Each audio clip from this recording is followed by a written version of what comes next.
नमस्कार, मैं हूं आपके साथ अहाना पुंज। स्वागत है आपका हमारी खास पेशकश एशियन स्पेशल में। और आज हम बात करेंगे दिल्ली आखिर होगी किसकी। दिल्ली विधानसभा चुनाव के लिए तारीखों का ऐलान हो चुका है। दिल्ली में मुख्य मुकाबला आम आदमी पार्टी और बीजेपी के बीच है। कांग्रेस भी कहीं ना कहीं मंथन कर रही है कि हम भी सत्ता में आ जाएं। हालांकि आम आदमी पार्टी एक दशक से ज्यादा ऐसे समय हो चुका है कि दिल्ली की सत्ता पर काबिज नहीं रही है। अब देश में कई सियासी चुनौती वाले राज्यों में प्रधानमंत्री नरेंद्र मोदी की अगुवाई में बीजेपी जीत चुकी है। बस एक दिल्ली है जो उन्हें अभी तक नहीं मिली। पिछले 26 साल की राजनीति को अगर देखें तो सन 1999, 2014, 2019, 2024 4 बार देश का लोकसभा चुनाव बीजेपी ने जीता, लेकिन दिल्ली नहीं जीत पाए। अब इसीलिए कि माना जाता है कि बीजेपी इस बार पूरी ताकत के साथ दिल्ली का चुनाव लड़ेगी और जीत कर भी रहेगी। लेकिन दिल्ली किसकी होगी? शो को आगे बढ़ाते हैं और हमारी खास रिपोर्ट देखते हैं।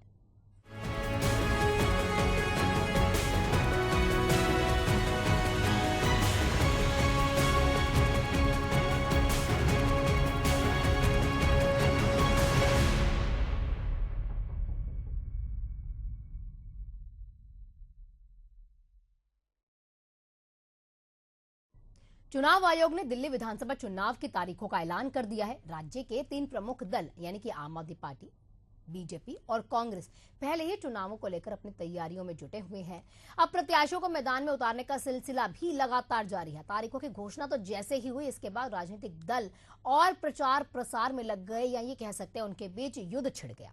दिल्ली विधानसभा चुनाव के लिए एक चरण में मतदान होगा। 5 फरवरी को यह मतदान होगा, लेकिन नतीजे 8 फरवरी को आएंगे। किसके लिए क्या कुछ खास है, रिपोर्ट देखिए। दिल्ली का चुनावी मैदान पूरी तरह सज चुका है। चुनाव की तारीख भी आ गई है।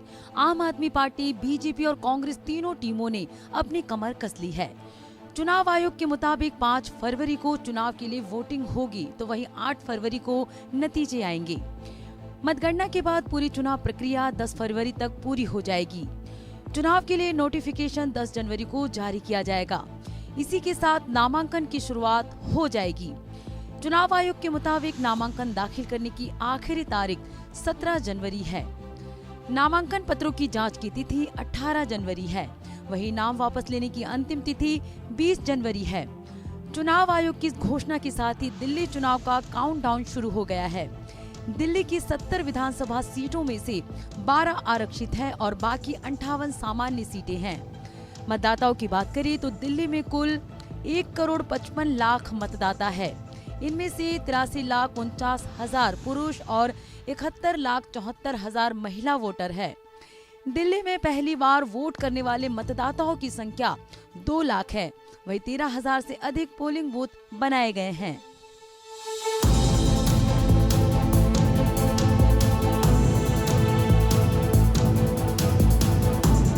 राजनीतिक दलों की तैयारियों की बात करें तो आपने जहां दिल्ली की सभी 70 सीटों पर अपने उम्मीदवारों की सूची जारी कर दी है, वहीं बीजेपी ने भी 29 उम्मीदवारों की अपनी पहली सूची जारी कर दी है। इसके अलावा कांग्रेस भी 40 से अधिक सीटों पर अपने उम्मीदवार अब तक उतार चुकी है। दिल्ली में मुख्य मुकाबला आप, बीजेपी और कांग्रेस के बीच माना जा रहा है। हालांकि आप एक दशक से अधिक समय से दिल्ली की सत्ता पर काबिज है। 2014 में केंद्र में बीजेपी की सरकार बनी। इसके बाद से नरेंद्र मोदी के नेतृत्व में बीजेपी उन जगहों पर भी मजबूत हुई जहां उन्हें एक समय मुकाबले में भी नहीं देखा जाता था। लेकिन दिल्ली में पहले पार्टी को शीला दीक्षित ने और अब आप सत्ता में नहीं आने दे रही। कांग्रेस ने उस आप का 2013 में साथ दिया था जो उसके खिलाफ खड़ी हुई थी। इसके बाद से कांग्रेस के वोट में गिरावट आती गई।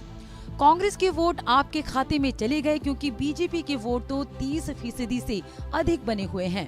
पिछले 3 विधानसभा चुनाव की बात करें तो साल 2011 में कांग्रेस के नेतृत्व वाली यूपीए सरकार के दौरान हुए कथित भ्रष्टाचार के खिलाफ दिल्ली में आंदोलन हुआ था और इसके मुख्य चेहरा अन्ना हजारे थे। अन्ना हजारे के साथ इसमें अरविंद केजरीवाल भी शामिल थे और वो खुलकर कांग्रेस की आलोचना करते थे। –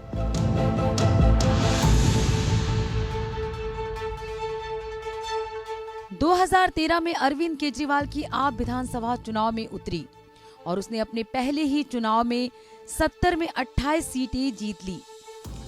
कांग्रेस ने आपका साथ दिया और अरविंद केजरीवाल मुख्यमंत्री बन गए। 2013 में आपने 28 सीटें जीती और 29% से ज्यादा वोट हासिल किए। वहीं कांग्रेस का वोट शेयर करीब 25% रहा और उसने 8 सीटें जीती। बीजेपी के खाते में 30% से अधिक वोट गए और उसने 31 सीट पर जीत हासिल की। 2013 के विधानसभा चुनाव के बाद सबसे बड़ी पार्टी बनकर उभरी बीजेपी 2015 में 3 सीट पर सिमट गई, लेकिन उसका वोट प्रतिशत 30% से ज्यादा बना रहा। आपने 67 सीटें जीती और उसे 50% से अधिक वोट मिले, जबकि कांग्रेस 10% के आंकड़े को भी नहीं छू पाई। 2020 में भी आपने 60 से ज्यादा सीटें 50% से ज्यादा वोट के साथ जीती। बीजेपी के खाते में गई तो 8 सीटें ही, लेकिन उसका वोट 30% से ज्यादा बना रहा।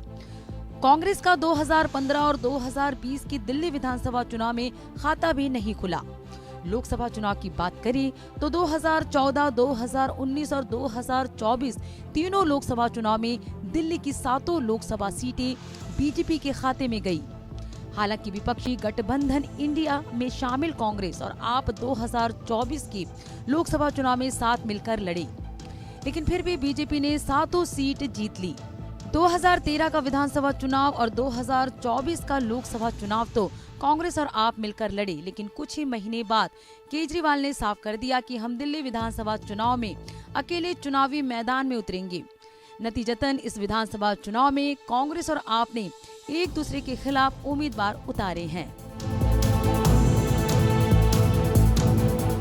वही चुनाव तारीखों के ऐलान के बाद नेताओं ने अपने अपने दलों की जीत के दावे किए। आप नेता और दिल्ली सरकार के मंत्री गोपाल राय ने कहा कि दिल्ली के लोग लंबे समय से इस तारीख का इंतजार कर रहे थे। हमें विश्वास है कि दिल्ली के लोग फिर से आपकी सरकार बनाएंगे। आप चुनाव की सभी पार्टियां पहले ही शुरू कर दी गई थी। अब चुनाव की घोषणा के बाद इसे अगले चरण में लेकर जाएंगे। दिल्ली के लोग लंबे समय से इस तारीख का इंतजार कर रहे थे और हमें भरोसा है कि दिल्ली के लोग मिल करके फिर से दिल्ली में काम करने वाली अरविंद केजरीवाल की सरकार बनाएंगे। आम आदमी पार्टी ने चुनाव के लिए पूरी तैयारियां पहले से ही तेज कर दी थी। आज इलेक्शन की तारीख घोषित होने के बाद पार्टी अपने कैंपेन को और तेजी के साथ अगले चरण में ले जाएगी। पार्टी के 70 उम्मीदवार घोषित हो चुके हैं। सभी उम्मीदवारों के साथ मिलकर के आज पार्टी ने अपना कैंपेन सॉन्ग भी लॉन्च किया है, फिर लाएंगे केजरीवाल। अब पूरी पार्टी, सभी उम्मीदवार कैंपेन सॉन्ग के साथ अब जनता के बीच में जाएंगे और हमें इस बात का भरोसा है कि जनता फिर से काम करने वाली सरकार दिल्ली में बनाएगी। वही भाजपा नेता रमेश बिधूड़ी ने कहा कि लोकतंत्र का उत्सव है। लोकतंत्र के उत्सव में दिल्ली के लोग पिछले 10 से जो आपदा झेल रहे थे उससे निवारण के लिए 5 फरवरी को वोट डालेंगे। 1,05,00,000 लोग इस आपदा से मुक्ति पाने के लिए अपने मत का उपयोग करेंगे। लोकतंत्र का उत्सव है और लोकतंत्र के उत्सव में दिल्ली के लोग पिछले 10 साल से जिस प्रकार से आपदा झेल रहे थे, तो आपदा का निवारण करने के लिए 5 तारीख को वोट डाले जाएंगे। 1.5 करोड़ लोग अब इस आपदा से छुट्टी पाने के लिए और अपने मत का उपयोग करेंगे। भारत में लोकतंत्र है और देश दुनिया का सबसे बड़ा लोकतांत्रिक देश भारत है और कहीं ना कहीं देश की जनता 5 साल से इसका इंतजार करती है कि पिछली सरकार ने क्या कहा था और क्या किया। अब जो लोकतंत्र का मंदिर भारत कहा जाता है, तो दिल्ली के अंदर भी अब ये लोकतंत्र का पर्व है। 5 तारीख को वोट डालेंगे और इस दिल्ली में आपदा से लोगों को निजात दिलाएंगे। वहीं दिल्ली कांग्रेस अध्यक्ष और बादली से कांग्रेस उम्मीदवार देवेंद्र यादव ने कहा कि लोकतंत्र के सबसे बड़े पर्व की घोषणा हो चुकी है। 5 फरवरी को चुनाव होने जा रहे हैं। दिल्ली की जनता बदलाव के लिए वोट करेंगी। पूरी दिल्ली में कहीं न कहीं जनता एक नई सरकार के लिए वोट करेंगी। मुझे खुशी है कि लोकतंत्र के सबसे बड़े पर्व चुनाव की घोषणा हो चुकी है दिल्ली में और 5 तारीख को ये चुनाव होने जा रहे हैं। 5 तारीख को निसंदेह वो दिन होगा जब दिल्ली की जनता एक बदलाव के लिए, एक बड़े बदलाव के लिए वोट करेगी। असम के मुख्यमंत्री हेमंत बिस्वा शर्मा ने आप पर हमला करते हुए कहा कि दिल्ली सरकार के करीबी लोगों के पास आने के लिए कुछ भी नहीं है। दिल्ली के मुख्यमंत्री ने सभी राज्यों की राष्ट्रीय राजधानी में शीश महल बनाया है। देखने के लिए प्रामाणिक जानकारी चाहिए। दिल्ली की जनता ने अपना एक भी वादा पूरा नहीं किया। पिछले 10 वर्षों में उनकी एकमात्र उपलब्धि शीश महल है। उनका कोई नीति नहीं है। आपने कहां से कहां तक पहुंचाया, आपने जो भी प्रोमिसेस किए थे आपने कुछ भी नहीं रखा, और 5-10 साल में आप एक ही कीर्तिमान बनाया कि मैंने सीएम का नया रेसिडेंस बनाया, शीश महल बनाया। जैसे शाहजहां ने ताजमहल बनाया, केजरीवाल जी ने शीश महल बनाया। और क्या किया? आप जाएंगे सर विजिट करने? अगर मौका मिले तो मुझको जाना चाहिए। बहरहाल दिल्ली विधानसभा चुनाव की तारीखों का ऐलान होते ही राज्य में राजनीति सरगर्मी और बढ़ गई है। दावों प्रति दावों का सिलसिला और तेज हो गया है। राज्य की जनता वोटिंग के दिन अपनी राय वोट के माध्यम से देंगी और मतगणना के बाद ये मालूम चलेगा कि आखिर दिल्ली किसकी होगी। Bureau report, Asian news.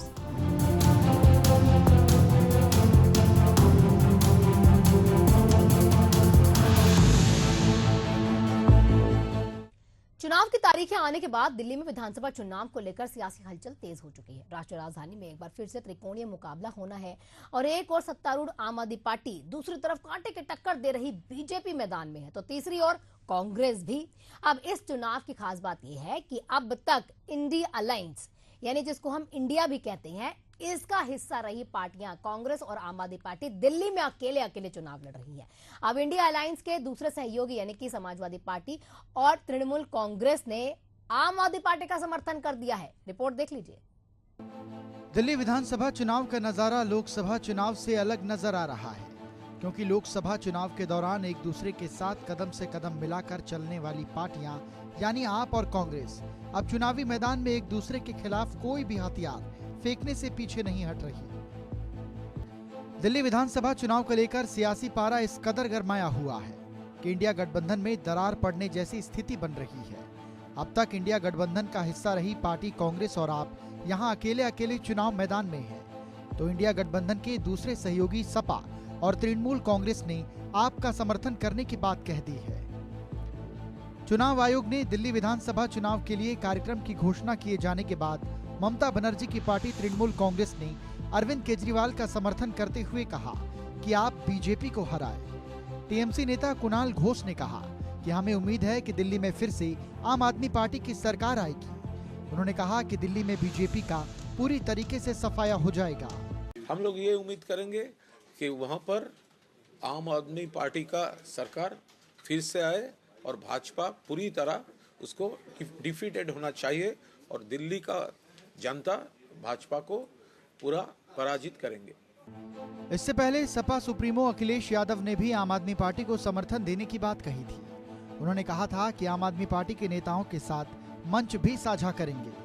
उन्होंने कहा था कि बीजेपी को सिर्फ आप ही हरा सकती है। अखिलेश यादव ने दिसंबर में ही कहा था कि दिल्ली में वो कांग्रेस का नहीं बल्कि आम आदमी पार्टी का साथ देंगे।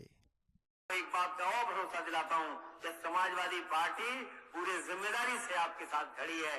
कभी भी आपको सहयोग और मदद की जरूरत होगी, हम आपके साथ खड़े दिखाई देंगे, क्योंकि दिल्ली जितनी आपकी है, जितना आप सरकार ने काम किया है, उतना ही हम महसूस करते हैं कि आपको एक बार फिर यहाँ पर काम करने का मौका मिलना चाहिए। बहुत बहुत धन्यवाद। इस सब याद के बीच ये साफ हो गया है कि दिल्ली चुनाव में इंडिया गठबंधन की पार्टियां कांग्रेस से किनारा कर आम आदमी पार्टी के सपोर्ट में उतर आई है। वहीं मुंबई विधानसभा चुनाव के बाद से इंडिया गठबंधन में नेतृत्व को लेकर लड़ाई खुलकर सामने आई थी। इसके बाद पश्चिम बंगाल की मुख्यमंत्री ममता बनर्जी ने इस गठबंधन को लीड करने की इच्छा जताई थी। दरअसल उन्होंने कहा था कि मैंने इंडिया गठबंधन बनाया, इसका नेतृत्व करने वाले इसे ठीक से नहीं चला सकते, तो मुझे मौका दे दें। मैं बंगाल से ही गठबंधन का नेतृत्व करने के लिए तैयार हूँ। 5 दिन आतंके छिलो, स्कूलों बंद छिलो, যেই আমরা উদ্ধার করলাম আমাদের বন বিভাগ প্রশাসন সকলে মিলে দিন রাত খেটে সঙ্গে সঙ্গে ফোন আসতে শুরু করলো, ফেরত দাও ফেরত দাও ফেরত দাও, আর দিয়ে দিলাম। এবার আবার একটা চলে এসেছে কাল, তো তোমরা তো টেক কেয়ার করবে তোমাদের ফরেস্টে, যাতে তোমাদের বাঘ আমাদের এখানে ঢুকে না পড়ে, আমার গ্রামে আতঙ্ক না ছড়ায়। এমনিতেই হাতির সংখ্যা আমাদের এখানে খুব বেড়ে গেছে। হাতি নিয়ে নানা দেশে নানা রকম পরিকল্পনা থাকে, কিন্তু আমাদের ফেস করতে হচ্ছে হাতির জন্মসংখ্যা খুব বেশি, জেনে রাখবেন। আর তাদের ममता बनर्जी का ये बयान सामने आने के बाद पश्चिम बंगाल की मुख्यमंत्री ममता बनर्जी को इंडिया गठबंधन का नेतृत्व करने की मांग उठ रही है। लालू यादव ने खुलकर ममता बनर्जी के नेतृत्व का समर्थन कर दिया।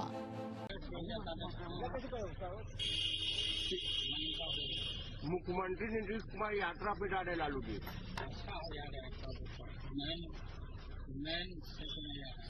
नशे तो ममता जी को दे दिया जाए। हाँ दे दो। 25 में बोल रहे सरकार फिर से बना रहे लालू जी। हाँ बनाएंगे। नीतीश कुमार दावा कर रहे कि 225 सीट जीतेंगे एनडीए। अरे पहले आप शिवसेना यूबीटी की प्रियंका चतुर्वेदी और संजय राउत ने भी ममता बनर्जी को प्रमुख भूमिका देने की बात कही। प्रियंका चतुर्वेदी ने कहा कि पश्चिम बंगाल की मुख्यमंत्री ममता बनर्जी अगर नेतृत्व करना चाहती हैं तो उनका स्वागत है, क्योंकि उनको एडमिनिस्ट्रेशन का काफी अनुभव है। इंडिया गठबंधन की बैठक एक साथ होगी और उस पर विचार और निर्णय लिया जाएगा। बार बार यही कह रहे हैं कि जो भी स्टैंड होगा इंडिया अलायंस मिलकर निर्णय लेगी, पर ममता बनर्जी जी ने जो खुले दिल से उन्होंने ये प्रस्ताव रखा है कि वो इंडिया अलायंस को लीड करने को तैयार हैं, वो एक महत्वपूर्ण सजेशन है। और हम मानते हैं कि ममता जी का जो इतिहास में उनका कंट्रीब्यूशन रहा है और ऑपोजिशन में होने के नाते भी उन्होंने भागीदारी ली है, साथ ही साथ वेस्ट बंगाल में भारतीय जनता पार्टी की फेक खबरें, फेक नैरेटिव्स, फेक न्यूज़ और डिस्टॉर्शन ऑफ न्यूज़ चलने नहीं दिया है और उनको सतर्कता से रोका है। ये महत्वपूर्ण है और अगर उनको ये जिम्मेदारी मिलती है, हमें पूरा यकीन है कि वो अच्छे से निभा पाएंगी और इंडिया अलायंस के गठबंधन को और मजबूत करेंगे। बहरहाल पश्चिम बंगाल की मुख्यमंत्री ममता बनर्जी के नेतृत्व कर सकने वाली बात और फिर उसे मिले सहयोगियों के समर्थन की बात, दिल्ली विधानसभा चुनाव में कांग्रेस और आप के अलग अलग लड़ने से इंडिया गठबंधन में दरार वाली बात और पुख्ता होती नजर आ रही है। Bureau report, Asian news. Delhi विधानसभा चुनाव की तारीखों की घोषणा होते ही राजनीति और गर्मा गई। दिल्ली की सियासत में आम आदमी पार्टी और बीजेपी के बीच जबरदस्त लड़ाई देखने को मिली। पहले जहां पर बीजेपी ने जो नेता है आम आदमी पार्टी के, उन पर वार किया। आम आदमी पार्टी के राष्ट्रीय संयोजक अरविंद केजरीवाल पर करोड़ों रुपए के गबन का आरोप लगाया, करोड़ों रुपए के खर्च करके शीश महल बनाने के आरोप लगा दिए। चुनाव की तारीखों का ऐलान जैसे ही होता है तो आम आदमी पार्टी ने इन आरोपों को लेकर जबरदस्त पलटवार किया। कैसे, रिपोर्ट में देखिए। चुनाव आयोग के दिल्ली विधानसभा चुनाव की तारीखों का ऐलान करते ही सत्ता संग्राम की सियासी जंग शुरू हो गई है। दिल्ली में शीश महल मामले को लेकर सियासत गर्म है, जहां भाजपा इस मामले को लेकर भाजपा आम आदमी पार्टी को घेरने में लगी है। वहीं आपने भाजपा के नेताओं को खुली चुनौती दी थी। बीजेपी ने कहा कि केजरीवाल ने राजनीति में आने पर कहा था कि बंगला नहीं लूंगा, 2 कमरों के मकान में रहूंगा। इसका एफिडेविट भी बंटवाया था, लेकिन सत्ता में आते ही लूट का अड्डा शीश महल बनवाया। भाजपा के राष्ट्रीय प्रवक्ता गौरव भाटिया ने कहा कि भ्रष्टाचार का प्रतीक शीश महल जो अरविंद केजरीवाल की कुशासन का प्रतीक है। जब अरविंद केजरीवाल के कुकर्म और स्मारक बाहर आए तो अरविंद केजरीवाल वही करने लगे जिसके लिए वो जाने जाते हैं। जब हम देख रहे हैं कि दिल्ली की जनता ने मन बना लिया है, भारतीय जनता पार्टी का कमल खिलने वाला है, तभी कुछ मुद्दे बड़ी प्रमुखता से जनता भी चर्चा कर रही है और भारतीय जनता पार्टी भी उठा रही है। और सबसे पहले आज सुबह से, इससे पहले भी जो भ्रष्टाचार का प्रतीक बन गया है शीश महल, जो अरविंद केजरीवाल के कुशासन का प्रतीक बन गया है शीश महल, जो वीवीआईपी कल्चर का प्रतीक बन गया है शीश महल, उस पे ये अहम प्रेस वार्ता है। और जब अरविंद केजरीवाल के कुकर्म, भ्रष्टाचार बाहर आने लगा तो अरविंद केजरीवाल वही करने लगे जिसके लिए वो जाने जाते हैं। और उसको अगर एक वाक्य में परिभाषित किया जाए, सबसे पहले बहुत सारा शोर आएगा, सबसे पहले बहुत सारा शोर आएगा और उस शोर के पीछे छुप के चोर आएगा, और वो चोर अरविंद केजरीवाल। वहीं दूसरी ओर आप नेताओं का कहना है कि बीजेपी पीछे हट रही है क्योंकि उसे लगता है कि उन्हें पीएम का आवाज भी दिखाना पड़ सकता है। उन्होंने बीजेपी को चुनौती दी थी कि हम मुख्यमंत्री आवास दिलाएंगे, बीजेपी प्रधानमंत्री आवास दिखाए। इसे लेकर राजधानी की सियासत बेहद गर्म है। बुधवार को दिल्ली में जबरदस्त सियासी नाटक देखने को मिला जब आम आदमी पार्टी के सांसद संजय सिंह और दिल्ली सरकार में मंत्री सौरभ भारद्वाज पत्रकारों के साथ दिल्ली के मुख्यमंत्री आवास की ओर बढ़े, लेकिन पुलिस ने उन्हें रोक लिया। इसके बाद वो सौरभ भारद्वाज के साथ धरने पर बैठ गए। इसके बाद दोनों आप नेता पीएम आवास के लिए निकले। बीच रास्ते में पुलिस ने उन्हें रोक लिया। इस पर संजय सिंह ने कहा कि आज बीजेपी ने हमें रोककर साबित कर दिया है कि प्रधानमंत्री आवास में 12-12 करोड़ की गाड़ियां, 5000 सूट, 200 करोड़ के झूमर, लाखों के पेन और करोड़ों की कालीन आज पूरे देश के सामने उजागर हो गया। वो कहते थे मुख्यमंत्री आवास में सोने का टॉयलेट है, मिनी बार है, स्विमिंग पूल है। आप लोगों को हम लेके गए वहाँ पे, हमारे मंत्री सौरभ भारद्वाज जी और हम दोनों लोग गए। वहाँ पुलिस की छावनी बना के हमें जाने नहीं दिया। हमने कहा राजमहल जो 2700 करोड़ का बना है, प्रधानमंत्री जी का आवास, चलिए उसको देख लेते हैं। यहाँ पर आए तो यहाँ पुलिस की छावनी बना के यहाँ रोक दिया। इसका मतलब हमारे आरोप पूरी तरीके से सत्य हैं। 6700 जोड़ी जूते, 5000 सूट और इसके अलावा 200 करोड़ रुपए की झूमर, 300 करोड़ रुपए की कालीन, ये सब कुछ प्रधानमंत्री जी के आवास में मौजूद है और उसको वो दिखाना नहीं चाहते। वहां कहा तो पीडब्ल्यूडी के पास चाबी है, यहाँ तो प्रधानमंत्री जी हैं, उनका घर खुला हुआ है, वो सबको दिखा सकते हैं। अगर ये बहस चला रही है भारतीय जनता पार्टी, क्यों नहीं दिखाती प्रधानमंत्री का घर, क्यों नहीं दिखाती मोदी जी का घर?